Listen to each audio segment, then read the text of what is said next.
Hey, welcome to the Ferguson Home. On today's episode, we're going to answer the question, how do I connect with my teenager?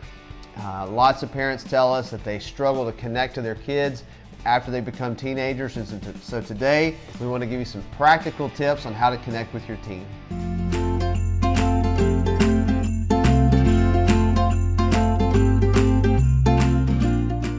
Welcome to the Ferguson Home. Before we get started, here's my weekly reminder. If you haven't already subscribed, it's below, so please subscribe. That really helps encourage us. It lets us know that people are watching.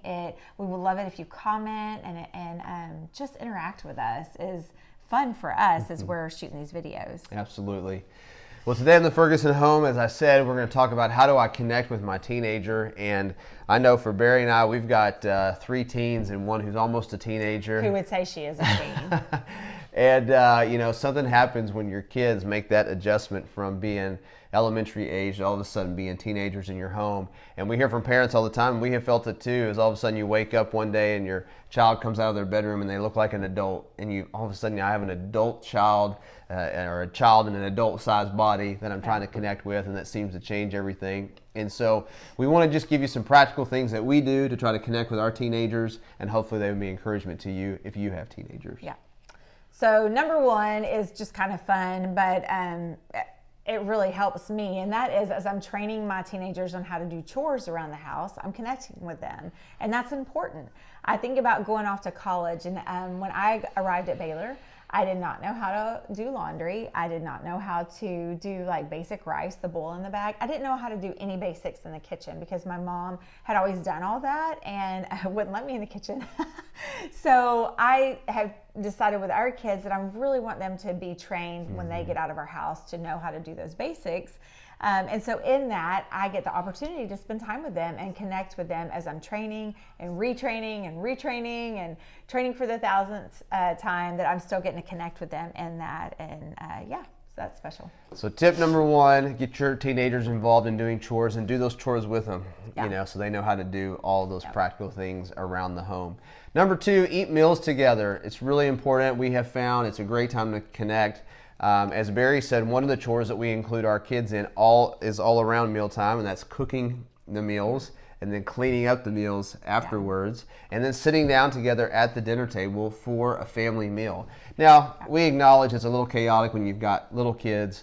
It's hard for us to keep some of our little ones around the table more than 5 minutes. They eat real fast and want to go outside. And that's fine. If you're a family like our family where you have all different age ranges, we let our littles go ahead and get up and go play in the backyard. And we end up sitting around the table most nights with our big kids and having longer conversations. So that's a really sweet time. And when I asked one of our teenage boys last night, hey, we're doing this video, what tips would you say are helpful in our family? And he's like, eating meals together. So, there's just so much that vies for our time in this culture that we live in.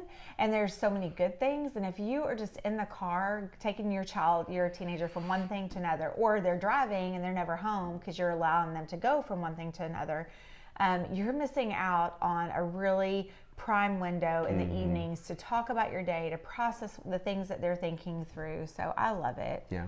And one of the things that we always do around the dinner table is we do high point and low point of the day. And so, especially when you've got 8 people sitting around the table, you have to have a little bit of structure to make sure you hear from everybody at the table. But we'll ask our kids, what was your high point and your low point of the day? And they all share something, and it's a really sweet time to connect. So. And then after dinner, I love that Keith, for a while now, that you've told our boys and Brinley, but you've just said, hey, if mom's in the kitchen, we're not sitting down to rest until everything's done. And so because of him really training them well in that, we're all in the kitchen together after dinner cleaning up. So everybody has their assigned chore. They all know what they're doing.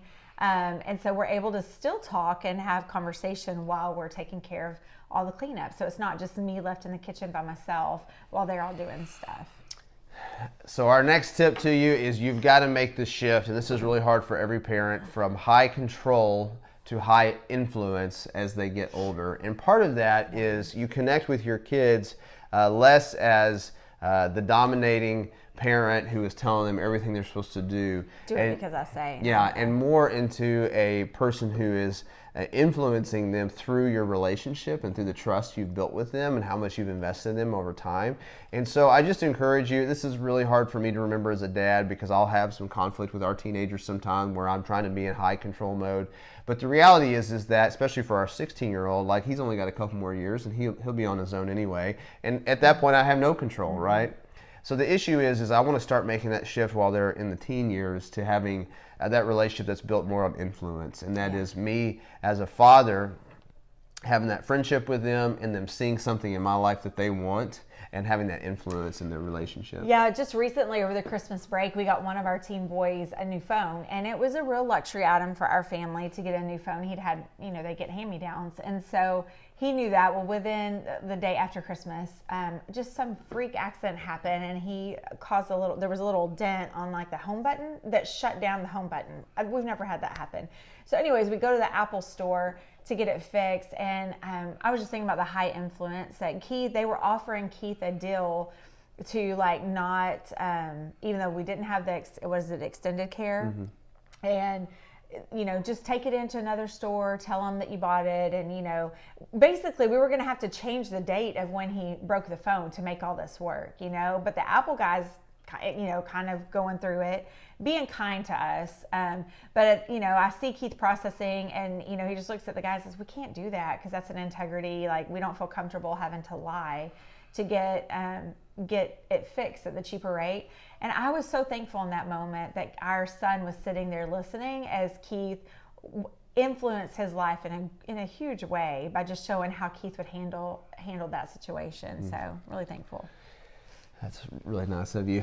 And another tip we want to give you is number 4, to really listen and engage their world. I think for us as parents, it's really hard because we do have so much that we want to say to our kids. But we've tried to learn, especially with our teenagers, which is to listen a lot more, ask good questions, listen to what they're saying, what's going on, and to engage their world, what's happening in their world, because especially as your kids get to be in the teenage years, you all of a sudden start to fill this gap of our music and our culture and our social media and their music and their media and the things that they like, know. And so it really does take effort to engage their world and to be a part of the culture that they're a part of. Yeah, we'll let them play songs. Like when we're driving in the car, I'll have them play their songs just so that I can listen to what they're listening to and hear, we have an Alexa who's going to start up because I said her name. But same thing, we'll have them play songs and then I'll go back and look just so we keep up with what they're doing. And then they're on Instagram and Snapchat, so I'm on there. Well, our oldest is on Snapchat, but I'm on there too so that I can monitor and see what they're doing and see the conversations they're having. And so yeah, just engage their world, and it takes time and effort. It doesn't come easy. Yeah, so. For sure. And number 5, this is a big one for me, and that is to do fun things together with them. And so you don't want your whole relationship just to be parent giving order and direction to child about what they're supposed to do or just correcting them, but you want to do fun things with them. And I think this becomes even more important when they become teenagers because you do have more conflict over things that you wish they were doing that they're not doing, or the ways they're not doing the chores the right way, or character issues or whatever. And so it's important just to remind yourself to do fun things with them because that's how you connect with anybody is you do fun things with them. And so for us, that's like lots of outdoor activities, going for a walk, going to the park, going bike riding, swimming, doing things that are fun that the whole family can do. We love to play games together, so we'll get board games out, set them all up over the table, and everybody will participate in the board games. And we'll link, somehow we're going to link to, because we have some really fun board games that y'all probably all know, but Settlers of Catan is one that we can sit around sometimes for like an hour, hour and a half to play one game, but that gives a lot of time to have conversation. Yeah. Go on a trip together. I mean, even as your kids get older, do something where you can be together as a family where you're not competing with friends or work or other activities. We love watching like a TV series together. We're in an election year this year, 2020, and so we just got our oldest kids started watching West Wing with us, so we could have some conversations about politics. It's really an excuse for us to watch it again.